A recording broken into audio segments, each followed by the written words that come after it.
வணக்கம். தினமலர்.com மாலை 4 மணி செய்திகள். முக்கிய நிகழ்வுகள். ஹைதராபாத்தில் 80 ஆண்டுகள் பழமையான ஹோட்டல் இடிந்து தரைமட்டம். 11 பேர் பலி, 17 பேர் படுகாயம். NLC தொழிற்சங்கங்கள் வேலை நிறுத்த போராட்டத்தை தொடர முடிவு. செவ்வாயன்று முற்றுகை போராட்டம் நடத்த திட்டம். புத்தகயா குண்டுவெடிப்பு சம்பவத்தில் உள்ளூர் ஆசாமி கைது. CCTV காட்சிகளை வெளியிட்டனர் போலீசார். விரிவான செய்திகள். ஹைதராபாத்தை ஒட்டியுள்ள செகந்திராபாத்தில் 80 ஆண்டுகள் பழமையான ஹோட்டல் கட்டடம் இடிந்து விழுந்து தரைமட்டமானது. இதில் 11 பேர் இறந்தனர், 17 பேர் படுகாயமடைந்தனர்.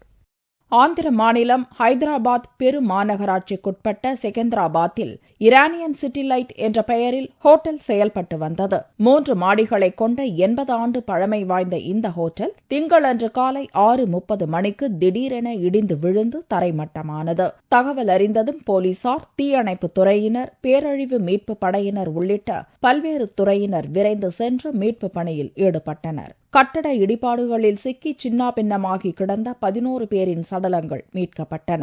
பலத்த காயமடைந்த 17 பேரை இடிபாடுகளில் இருந்து மீட்ட மீட்பு படையினர் அவர்கள் அனைவரையும் வெவ்வேறு மருத்துவமனைகளில் சேர்த்துள்ளனர். இன்னும் 10 பேர் இடிபாடுகளில் சிக்கி இருப்பதாக சந்தேகிக்கப்படுவதால் இடிபாடுகளை அகற்றும் பணி தொடர்ந்து நடந்து வருகிறது. முதல்வர் கிரண்குமார் ரெட்டி, எதிர்க்கட்சித் தலைவர் சந்திரபாபு நாயுடு உள்ளிட்ட பல்வேறு கட்சியினர் நேரில் விரைந்து வந்து இடிபாடுகள் அகற்றும் பணியை முடுக்கிவிட்டதோடு பாதிக்கப்பட்டவர்களுக்கு ஆறுதலும் கூறினர். தொழிற்சங்கங்கள் நடத்திய ஆலோசனைக் கூட்டத்தில் காலவரையற்ற வேலைநிறுத்த போராட்டத்தை தொடரவும், செவ்வாய்க்கிழமையன்று நெய்வேலி முதல் அனல் மின் நிலையத்தை முற்றுகையிடவும் முடிவு செய்யப்பட்டுள்ளது. NLC-யின் 5% பங்குகளை விற்பதற்கு எதிர்ப்பு தெரிவித்து கடந்த 3ஆம் தேதி நள்ளிரவு முதல் தொழிலாளர்கள் வேலை நிறுத்த போராட்டத்தில் ஈடுபட்டு வருகின்றனர். தொழிலாளர்களின் போராட்டத்தால் நெய்வேலியில் கடந்த ஒரு வாரத்தில் 3 லட்சம் டன் நிலக்கரி வெட்டி எடுக்கும் பணிகள் பாதிக்கப்பட்டுள்ளன. இதனால் மின் உற்பத்தியிலும் குறிப்பிடத்தக்க பாதிப்பு ஏற்பட்டுள்ளது. தமிழக அரசு கோரிக்கையை ஏற்று பங்குகளை விற்பது பற்றி ஆலோசித்து வருவதாக தெரிவித்துள்ள செபி, இது தொடர்பாக பேச்சு நடத்த மூத்த அதிகாரியை நியமிக்கும்படி தமிழக அரசை கேட்டுக் கொண்டுள்ளது. செபியின் இந்த அறிவிப்பை தொடர்ந்து போராட்டம் குறித்து அடுத்த கட்ட நிலைப்பாட்டை மேற்கொள்ள தொழிற்சங்கங்களின் அவசர ஆலோசனைக் கூட்டம் நெய்வேலியில் நடந்தது. இக்கூட்டத்தில் வேலை நிறுத்த போராட்டத்தை தொடர்வது என்றும், திட்டமிட்டபடி செவ்வாய்க்கிழமையன்று முதலாவது அனல் மின் நிலையத்தில் முற்றுகை போராட்டம் நடத்தப்படும் என்றும் அறிவிக்கப்பட்டது. தமிழகத்துடைய முதலமைச்சர் மாண்புமிகு புரட்சித் தலைவி அம்மா அவர்கள் மத்திய அரசிற்கு இந்த வேலை நிறுத்தத்தை முடிவுக்கு கொண்டு வர வேண்டும். எனவே உடனே இந்த பங்கு விற்பனையை தடுத்து நிறுத்த வேண்டும். இல்லை என்று சொன்னால் தமிழக அரசினுடைய பொதுத்துறை நிறுவனங்களுக்கு பங்கு விற்பனையை 5% கொடுக்க வேண்டும் என்ற கோரிக்கை வைத்து பாரத பிரதமருக்கு கடிதம் எழுதியிருக்கின்றார்கள். ஆகவே இதுவரையிலே அதற்கான முடிவினை மத்திய அரசு இன்னும் அறிவிக்கவில்லை என்றுதான் தெரிய வருகிறது.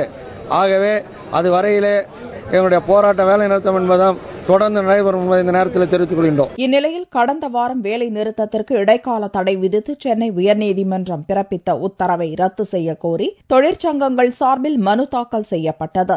இந்த மனுவை அவசர வழக்காக விசாரிக்க கோரி திங்களன்று தொழிற்சங்கங்கள் சார்பில் வக்கீல் ரமேஷ் கோரிக்கை விடுத்தார். இந்த கோரிக்கையை நிராகரித்த தலைமை நீதிபதி அகர்வால், இடைக்கால தடையை நீக்க முடியாது என்றும் நீதிமன்ற நடவடிக்கையை பின்பற்றுமாறு அறிவுரை வழங்கியும் உத்தரவிட்டார். புத்தகயா குண்டுவெடிப்பு சம்பவம் தொடர்பாக சந்தேகத்துக்கிடமான ஒருவரை தேசிய புலனாய்வு அமைப்பினர் கைது செய்துள்ளனர். பீகார் மாநிலம் புத்தகயாவில் உள்ள மகாபோதி புத்தர் கோவிலில் ஞாயிறன்று சக்தி வாய்ந்த 9 குண்டுகள் அடுத்தடுத்து தொடர்ச்சியாக வெடித்ததில் 2 புத்த துறவிகள் படுகாயமடைந்தனர். குண்டுவெடிப்பு சம்பவத்தை விசாரணைக்கு எடுத்துள்ள NIA எனப்படும் தேசிய புலனாய்வு அமைப்பினர் கயாவைச் சேர்ந்த வினோத் மிஸ்ட்ரி எனும் நபரை சந்தேகத்தின் அடிப்படையில் கைது செய்து விசாரித்து வருகின்றனர். குண்டுவெடிப்புக்கு கடிகாரங்கள் பயன்படுத்தப்பட்டுள்ளதாகவும், ஒவ்வொரு குண்டுக்காகவும் வெறும் 200 கிராம் வெடிப்பொருட்களே பயன்படுத்தப்பட்டுள்ளதாகவும், RDX எனப்படும் சக்தி வாய்ந்த வெடிப்பொருட்கள் பயன்படுத்தப்படவில்லை என்பதும் விசாரணையில் தெரியவந்துள்ளது.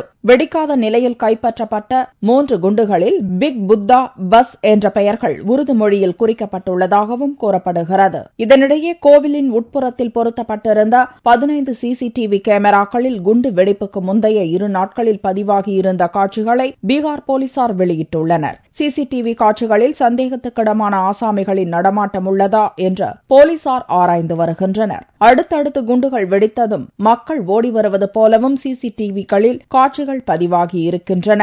இந்நிலையில் மகாபோதி கோவில் பாதுகாப்பு பணியில் மத்திய தொழில் பாதுகாப்பு படையை ஈடுபடுத்த வேண்டுமென முதல்வர் நிதிஷ்குமார் கேட்டுக் கொண்டுள்ளார். தர்மபுரி இளவரசன் மரணம் தொடர்பாக உண்மை நிலையை அறிய உயர்நீதிமன்ற முன்னாள் நீதிபதி தலைமையில் விசாரணை ஆணையம் அமைத்து முதல்வர் ஜெயலலிதா உத்தரவிட்டுள்ளார். தர்மபுரி மாவட்டத்தில் காதல் கலப்பு திருமணம் செய்து கொண்ட இளவரசன் கடந்த 4ஆம் தேதி ரயில்வே வழித்தடத்தில் பிணமாக கண்டெடுக்கப்பட்டார். இது தொடர்பாக தமிழக முதல்வர் ஜெயலலிதா திங்களன்று ஒரு அறிக்கை வெளியிட்டார். இளவரசன் மரணம் தொடர்பாக பல்வேறு கருத்துக்கள் வெளியாகி வருவதாக சுட்டிக்காட்டிய முதல்வர் ஜெயலலிதா, இளவரசனின் தந்தை இளங்கோவன் உள்ளிட்ட பல்வேறு தரப்பினர் சில சந்தேகங்களை எழுப்பி வருவதாகவும் தெரிவித்துள்ளார். இந்நிலையில் இளவரசன் மரணத்தின் உண்மை நிலையை அறிய உயர்நீதிமன்ற ஓய்வு பெற்ற நீதிபதி சிங்காரவேலு தலைமையில் விசாரணை ஆணையம் அமைக்கப்படுவதாக முதல்வர் ஜெயலலிதா அறிவித்துள்ளார். மேலும் தர்மபுரியில் கலவரம் நடந்த பகுதிகளில் 1,64,00,000 ரூபாய் நிவாரணமாக வழங்கப்பட்டதாகவும் மறுவாழ்வு பணிகள் முடிவுற்று அங்கு இயல்பு நிலை திரும்பியுள்ளதாகவும் முதல்வர் ஜெயலலிதா தெரிவித்துள்ளார். 2G வழக்கில் பாட்டியாலா நீதிமன்றத்தில் ஆஜராவதிலிருந்து விலக்களிக்க கோரி உச்சநீதிமன்றத்தில் திமுக தலைவர் கருணாநிதியின் மனைவி தயாளு சார்பில் மனு தாக்கல் செய்யப்பட்டுள்ளது. 2G ஸ்பெக்ட்ரம் ஊழல் வழக்கில் சிபிஐ தரப்பு சாட்சியாக சேர்க்கப்பட்டுள்ள திமுக தலைவர் கருணாநிதியின் மனைவி தயாளுவை ஜூலை 8ஆம் தேதி பாட்டியாலா சிபிஐ நீதிமன்றத்தில் ஆஜராகி சாட்சியம் அளிக்க வேண்டுமென நீதிபதி OP சைனி உத்தரவிட்டிருந்தார். உடல்நிலை மோசமாக இருப்பதால் நீதிமன்றத்தில் ஆஜராவதிலிருந்து தனக்கு விலக்களிக்க கோரி தயாளு தாக்கல் செய்த 2 மனுக்களை பாட்டியாலா நீதிமன்றம் நிராகரித்ததை எதிர்த்து டெல்லி உயர்நீதிமன்றத்தில் மனு தாக்கல் செய்யப்பட்டது. அந்த மனுவை விசாரிக்க மறுத்த டெல்லி உயர்நீதிமன்றம் உச்சநீதிமன்றத்தில் முறையீடு செய்யும்படி உத்தரவிட்டது. அதன்படி பாட்டியாலா நீதிமன்ற உத்தரவை எதிர்த்து தயாளு சார்பில் உச்சநீதிமன்றத்தில் திங்களன்று மனு தாக்கல் செய்யப்பட்டது. தயாளு சார்பில் மனுவை அபிஷேக் மானு சிங்வி தாக்கல் செய்தார். அந்த மனுவில் தயாளு மறதி நோயால் பாதிக்கப்பட்டிருப்பதாகவும் நெருங்கிய உறவுகளை கூட அடையாளம் கண்டு கொள்ள முடியாத நிலையில் இருப்பதாகவும் குறிப்பிடப்பட்டுள்ளது. எனவே தயாளுவின் மோசமான உடல்நிலையையும் மனநிலையையும் கருத்தில் கொண்டு நீதிமன்றத்தில் ஆஜராவதிலிருந்து அவருக்கு விலக்களிக்க வேண்டும் என கோரப்பட்டுள்ளது. 2G ஸ்பெக்ட்ரம் லைசன்ஸை ஸ்வான் டெலிகாம் நிறுவனத்துக்கு அளித்ததற்கு பிரதிபலனாக 200 கோடி ரூபாய் லஞ்ச பணம் கலைஞர் டிவிக்கு கைமாறியதாக சிபிஐ தனது குற்றப்பத்திரிகையில் கூறியுள்ளது. கலைஞர் டிவியில் 60% பங்குகள் தயாளு பெயரில் இருப்பதால் இந்த வழக்கில் அவர் சாட்சியாக சேர்க்கப்பட்டுள்ளார். சேது சமுத்திர திட்டத்தை நிறைவேற்ற வலியுறுத்தி திமுக சார்பில் தமிழகம் முழுவதும் ஆர்ப்பாட்டம் நடைபெற்றது. நாகப்பட்டினத்தில் நடந்த ஆர்ப்பாட்டத்தில் திமுக தலைவர் கருணாநிதி பங்கேற்றார். சேது சமுத்திர திட்டத்தை நிறைவேற்ற வலியுறுத்தியும் இத்திட்டத்தை எதிர்த்து வழக்கு தொடர்ந்த தமிழக அரசை கண்டித்தும் தமிழகம் முழுவதும் மாவட்ட தலைநகரங்களில் திமுக சார்பில் ஆர்ப்பாட்டம் நடந்தது. நாகப்பட்டினத்தில் நடந்த ஆர்ப்பாட்டத்தில் திமுக தலைவர் கருணாநிதி கலந்து கொண்டார். அந்த திட்டம் வந்தால் மீனவர்களுக்கு ஆபத்து என்று தூண்டிவிடலாம். மீனவர்களுக்கு ஆபத்து அல்ல. மீனவர்களுக்கு மேலும் நான் கேட்கின்ற சேது சமுத்திர திட்டம் போன்ற திட்டங்கள் நம்முடைய வளத்தை பெருக்க, நம்முடைய மக்களின் வாழ்வாதாரங்களை பெருக்க கேட்கின்ற திட்டங்களை தவிர ஒரு கட்சியினுடைய விளம்பரத்திற்காக அல்ல. இத்திட்டத்தை நிறைவேற்ற திமுகவின் போராட்டம் தொடரும் என்றும் கருணாநிதி கூறினார். இதேபோல தூத்துக்குடியில் திமுக பொருளாளர் ஸ்டாலின் தலைமையிலும் கடலூரில் ராஜ்யசபா MP கனிமொழி தலைமையிலும் திமுகவினர் ஆர்ப்பாட்டம் நடத்தினர். உச்சநீதிமன்ற வழிகாட்டுதல்படி சேது சமுத்திர திட்டம் விரைவில் நிறைவேற்றப்படும் என மத்திய அமைச்சர் வாசன் நம்பிக்கை தெரிவித்துள்ளார். காங்கிரஸ் அலுவலகமான சென்னை சத்தியமூர்த்தி பவனில் கப்பல் போக்குவரத்து துறை அமைச்சர் வாசன் மற்றும் கப்பல் போக்குவரத்து மற்றும் தகவல் தொழில்நுட்ப இணை அமைச்சர் மிலன் தியோரா ஆகியோர் செய்தியாளர்களை சந்தித்தனர். சேது சமுத்திர திட்டம் தென் மாவட்ட மக்களின் கனவு என்றும் இதனால் இந்தியாவின் பொருளாதார நிலை உயரும் என்றும் கூறிய அமைச்சர் வாசன், இத்திட்டத்திற்கு எதிர்ப்பு தெரிவித்து தமிழக அரசு தொடர்ந்துள்ள வழக்கின் அடிப்படையில் உச்சநீதிமன்றம் பிறப்பிக்கும் வழிகாட்டுதல்படி இத்திட்டம் நிறைவேற்றப்படும் என்றும் கூறினார். சேது சமுத்திர திட்டம் தென் மாவட்ட மக்களுடைய கனவு திட்டம். பொருளாதார ரீதியாக தமிழகத்தை மட்டுமல்லாமல் இந்தியாவை உயர்த்தக்கூடிய ஒரு சிறந்த திட்டம். உச்சநீதிமன்றத்தில் வழிகாட்டுதலின் அடிப்படையிலே அரசாங்கம் இந்த திட்டத்தை உறுதியோடு செயல்படுத்தும். முன்னதாக தகவல் தொழில்நுட்ப இணை அமைச்சர் மிலன் தியோரா செய்தியாளர்களிடம் பேசிய போது இந்தியா 2004ஆம் ஆண்டு தகவல் தொழில்நுட்ப வளர்ச்சியில் 7% வளர்ச்சியும் தற்போது 75% வளர்ச்சியும் கண்டுள்ளது என்றும் விரைவில் ரோமிங் கட்டணம் முழுமையாக குறைக்கப்படும் என்றும் கூறினார். சேது சமுத்திர திட்டத்தை கைவிட வலியுறுத்தி ராமேஸ்வரம் அக்னி தீர்த்த கடலில் இந்து அமைப்பினர் பூஜைகள் நடத்தி வழிபாடு செய்தனர். ராமேஸ்வரத்தில் இந்து அமைப்பினர் இணைந்து சேது சமுத்திர திட்டத்தை கைவிட வேண்டும் என்றும் அந்த திட்டத்தால் மக்களுக்கு எந்த பயனும் இல்லை என கூறி 4 ரத வீதிகளில் ஊர்வலமாக வந்தனர். பின்னர் விஎச்பி தலைவர் வேதாந்தம்ஜி தலைமையில் அக்னி தீர்த்த கடலில் இந்து அமைப்பினர் ராமர் பாலத்தை பாதுகாப்போம் என உறுதிமொழி எடுத்ததுடன் சங்கல்பம் செய்து கடலில் விட்டனர். இதற்கிடையே ராமர் பாலத்தை பாதுகாக்க வலியுறுத்தி வரும் 13ஆம் தேதி தமிழகம் முழுவதும் ஆர்ப்பாட்டம் நடத்த இருப்பதாக அகில பாரத இந்து சபை அறிவித்துள்ளது. ராமர் பாலத்தை பாதுகாப்பது எங்களுடைய உரிமை என்பதை இந்துக்களுக்கு தெரியப்படுத்தி மிகப்பெரிய அளவில் ஒரு போராட்டத்தை உருவாக்குவதற்காக இன்றைக்கு ராமேஸ்வரத்திலே சபதம் ஏற்கக்கூடிய நிகழ்ச்சியை நாங்கள் நடத்தியிருக்கிறோம்.